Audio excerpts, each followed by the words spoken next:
Memory Bread. Hello cows, welcome to our channel Memory Bread. Now study mode activated. तो आज के इस video में हम कवर करने जा रहे हैं पॉलिटिकल साइंस का बहुत ही इजी एंड प्यारा सा topic preamble of the constitution. तो जैसा कि आप सभी जानते हैं हमारा जो कॉन्स्टिट्यूशन है वो हम जो ड्राफ्टिंग कमेटी थी उसने बहुत सारे कंट्रीज के आइडियाज से लेके बना हुआ है, इसलिए हमारा जो इंडियन कॉन्स्टिट्यूशन है वो एक आइडियल कॉन्स्टिट्यूशन है एंड वर्ल्ड का लैंग्वेज रिटन कॉन्स्टिट्यूशन भी है। तो सबसे पहले हम बात करते हैं प्रियम्बल। जो प्रियम्बल का आइडिया है उसे अमेरिकन कॉन्स्टिट्यूशन से लिया गया था। अमेरिकन कॉन्स्टिट्यूशन ही क्यों? क्योंकि प्रियम्बल का आइडिया सबसे पहले अमेरिकन कॉन्स्टिट्यूशन में ही इंट्रोड्यूस हुआ था। अब बात करते हैं कि हमारे कॉन्स्टिट्यूशन की प्रियम्बल है क्या। तो आइए प्रियम्बल देखते हैं।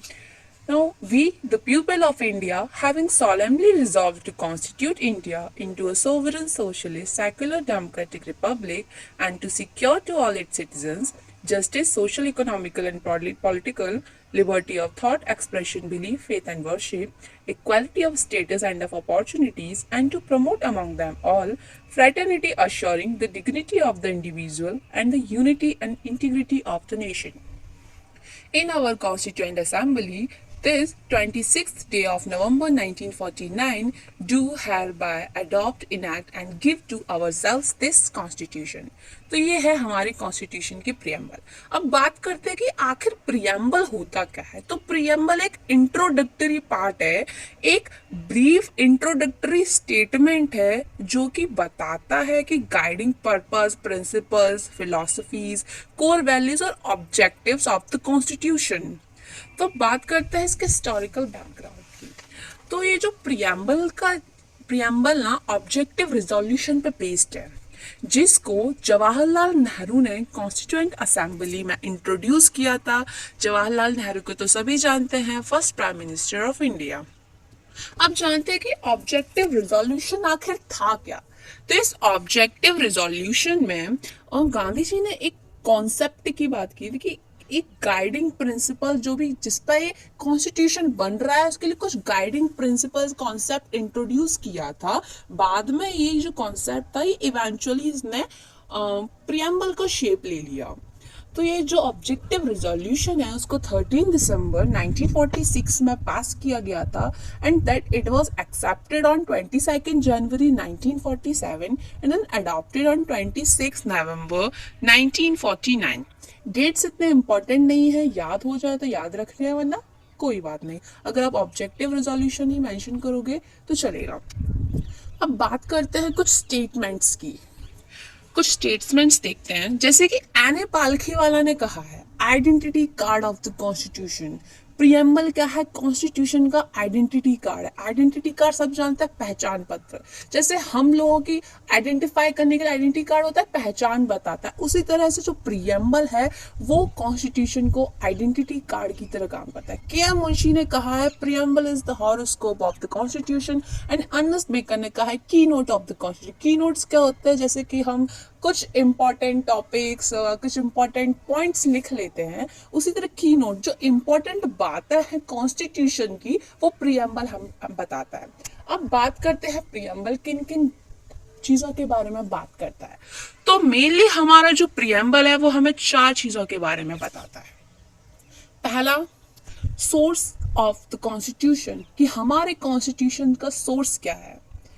Nature of the Indian state, कि हमारा जो इंडियन स्टेट है उसका नेचर कैसा होना चाहिए, ये बताता है।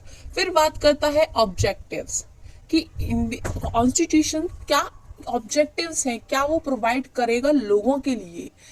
फोर्थ ये बात करता है डेट ऑफ अडॉप्शन, की कॉन्स्टिट्यूशन या कब अडॉप्ट हुआ था, कब इनेक्ट हुआ था, क्यों हुआ था। तो सबसे पहले हम सोर्स देखते हैं। तो सोर्स क्या है इसका? We the people of India. जैसा कि हमने प्रियम्बल के फर्स्ट पेज में देखा, we the people of India having solemnly resolve to constitute India into a. तो जो यहाँ पे सोर्स है वो we the people of India, यानी हम भारत के लोग, हम भारत के लोगों ने ही ये कॉन्स्टिट्यूशन खुद को दिया है। ये किसी बाहरी शक्ति या एक्सटर्नल पावर ने हमें नहीं दिया है। We are the source of this constitution. Peoples are the source of this constitution. ये किसी और ने हमें नहीं दिया है, ये हमने खुद को दिया है, हमने खुद को अपनी गवर्नेंस के लिए दिया हुआ है। तो we the people of India are the source of Indian constitution.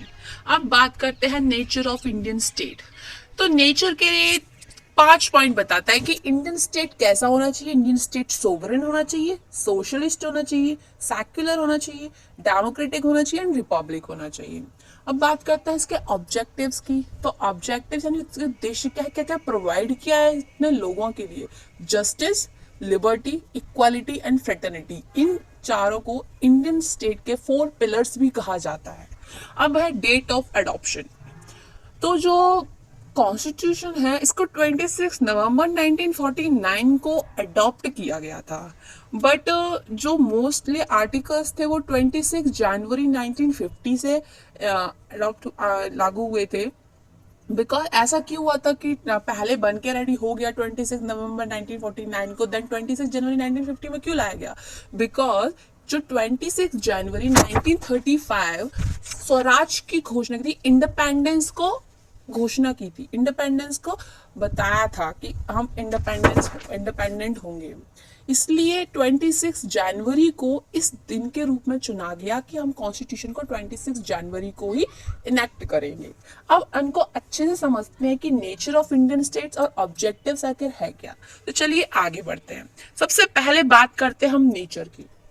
Nature of Indian state यानी कि भारत राज्य की प्रकृति क्या होगी। सबसे पहले बात करते हैं कि ये सोवरेन होना चाहिए। सोवरेन का मतलब क्या होता है? सुप्रीम अथॉरिटी, यानी कि इंडिपेंडेंट अथॉरिटी। ये किसी भी एक्सटर्नल पावर के डोमिनियन में नहीं होगा, किस ये सुप्रीम अथॉरिटी होगी, इसको ऊपर ऑर्डर करने वाला कोई नहीं होगा, यानी सबसे ऊपर होगा ये, इसके ऊपर और कुछ नहीं होगा। इसकी एक फ्री गवर्नमेंट होगी जो डायरेक्टली इलेक्ट होगी पीपल्स के द्वारा, जो कि गवर्न करेगी लोगों को, कोई एक्सटर्नल पावर नहीं होगी इसके ऊपर। फिर बात करते हैं सोशलिस्ट। सोशलिस्ट बात करता है सोसाइटी से। सोशलिस्ट का मतलब नहीं समझना, बहुत लोग करते हैं ऐसा कि सोशलिस्ट है, सोशल आ रहा है तो सोसाइटी से रिलेट कर देते हैं, समाज से रिलेट कर देते हैं, पर ऐसा नहीं है। सोशलिस्ट बात करता है इकोनॉमी की, एक वेलफेयर स्टेट की। वेलफेयर स्टेट, लोक कल्याणकारी राज्य। सोशलिस्ट का क्या कहता है कि हमारे इंडियन स्टेट में मिक्स्ड इकोनॉमी अपनाई जाएगी, कि जो भी प्राइवेट सेक्टर्स है और पब्लिक सेक्टर्स है वो को एग्जिस्ट करेंगे साइड बाय साइड, यानी कि ओनली पब्लिक या प्राइवेट नहीं है, मिक्स्ड इकोनॉमी अपना चाहिए, इसमें प्राइवेट सेक्टर्स भी रहेंगे और पब्लिक सेक्टर्स भी रहेंगे। अब बात करते हैं सेक्युलर। सेक्युलर यानी कि धर्मनिरपेक्ष, यानी कि स्टेट का, इंडियन स्टेट का कोई भी खुद का रिलीजन नहीं होगा, वो सारे के सारे रिलीजन्स को प्रमोट करेगा, कोई भी इसका खुद का रिलीजन नहीं होगा, और सभी लोगों को फ्रीडम होगी कि वो अपने पसंद का कोई भी रिलीजन प्रोफेस प्रैक्टिस कर सकते हैं। अब बात करते हैं डेमोक्रेटिक। डेमोक्रेटिक मतलब क्या होता है कि एक गवर्नमेंट बनाई जाएगी जिसको अथॉरिटी विल, पीपल्स की विल से मिलेगी, लोग उसको अथॉरिटी देंगे। ये जो गवर्नमेंट है वो लोगों के लिए उत्तरदायी होगी, यानी कि रिस्पॉन्सिबल होगी। अब बात करते हैं रिपब्लिक। रिपब्लिक यानी हेरिडिटरी हेड नहीं होगा, कि एक डेमोक्रेटिक तो है, डेमोक्रेटिक स्टेट में एक इलेक्टेड भी हेड हो सकता है, एक हेरिडिटरी हेड भी हो सकता है, लेकिन ये रिपब्लिक है। रिपब्लिक क्यों? क्योंकि जो हेड ऑफ द स्टेट होगा वो कोई भी हेरिडिटरी मोनार्क नहीं होगा, जो लोग हैं वो उसको इलेक्ट करेंगे और हेरिडिटरी टर्म डिसाइड होता है। जैसे कि आप जानते हैं गवर्नमेंट में टर्म बाई टर्म गवर्नमेंट बनती है, मेजोरिटी प्रूव करती है, विल ऑफ द पीपल से गवर्नमेंट इलेक्ट होती है, हेड इलेक्ट होता है, तो ये रिपब्लिक है। तो Indian nature of the Indian state की बात हो कि नेचर कैसा होना चाहिए, सोवरेन होगा इंडियन स्टेट, सोशलिस्ट होगा, सेक्युलर होगा, डेमोक्रेटिक होगा एंड रिपब्लिक होगा। अब आते हैं इसके ऑब्जेक्टिव्स पर। तो ये 4 ऑब्जेक्टिव्स हैं इसके, इसने लोगों को 4 चीजें प्रोवाइड कराई है। Justice, liberty, equality and fraternity, 4 pillars of Indian state. सबसे पहले बात करते हैं हम जस्टिस की। तो जस्टिस से आप क्या समझते हैं? जस्टिस होता है कि being fair, impartial, being just, right, मतलब कोई भी डिस्क्रिमिनेशन नहीं होना चाहिए, या फिर सबका जस्टिस प्रोवाइड हो, सबके साथ हमेशा सही होना चाहिए, फेयर, इम्पार्शियल। तो 3 तरह के जस्टिस प्रोवाइड किए हैं, political, social and economical. Social justice क्या होता है कि सारे के सारे सिटीजन्स हैं उनको इक्वल ट्रीटमेंट दिया जाएगा बिना किसी सोशल डिस्क्रिमिनेशन के। अब बात करते हैं इकोनॉमिक जस्टिस। इकोनॉमिक जस्टिस क्या है कि जो इकोनॉमिक फैक्टर्स है उसके बेसिस पे पीपल्स के बीच में कोई भी डिस्क्रिमिनेशन नहीं होना चाहिए। अब आते हैं पॉलिटिकल जस्टिस। तो पॉलिटिकल जस्टिस क्या है कि जितने भी पॉलिटिकल ऑफिसेस होंगे उनके लिए सभी को इक्वल एक्सेस प्रोवाइड की जाएगी, सभी के सभी सिटीजन्स को, और गवर्नमेंट में सबकी इक्वल वॉइस यानी इक्वली बोल सकते हैं, आवाज उठा सकते हैं अपनी गवर्नमेंट के लिए। अब बात करते हैं लिबर्टी। तो लिबर्टी का मतलब क्या होता है, no restraints on the activities of individuals and at the same time providing opportunities for the development of individuals. तो कोई भी रिस्ट्रेंट नहीं होगा, जो भी एक्टिविटीज होती है इंडिविजुअल्स की बेसिक एक्टिविटीज होती है उन पर कोई भी रिस्ट्रेंट नहीं, उनको फ्रीडम प्रोवाइड की जाएगी, freedom of thought, expression, believe, faith, worship. Thoughts यानी कि अपने विचार रख सकते हैं, एक्सप्रेशन यानी अभिव्यक्ति, अभिव्यक्ति की स्वतंत्रता दी जाएगी, बिलीफ यानी कि विश्वास, वर्शिप यानी कि किसी में भी आस्था रख सकते हैं।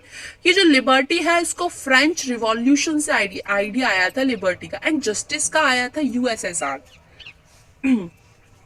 अब बात करते हैं इक्वालिटी। इक्वालिटी यानी कि समानता, यानी कि इक्वल स्टेटस एंड अपॉर्चुनिटीज की बात की गई है, क्योंकि समान में किसी भी सेक्शन को, सोसाइटी की किसी भी सेक्शन को स्पेशल प्रिविलेजेस नहीं दिए जाएंगे, सभी इंडिविजुअल्स को इक्वल अपॉर्चुनिटीज और इक्वल स्टेटस दिया जाएगा विदाउट डिस्क्रिमिनेशन। इक्वालिटीज, 3 टाइप्स की इक्वालिटीज की बात की गई है, civic, political and economical equality.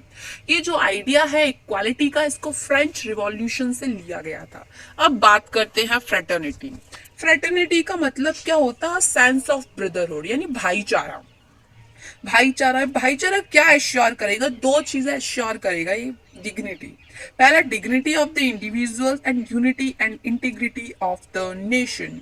Unity and integrity of the nation, एकता और अखंडता भारत राज्य की, ये फ्रेटर्निटी एश्योर करेगी, and dignity of the individuals.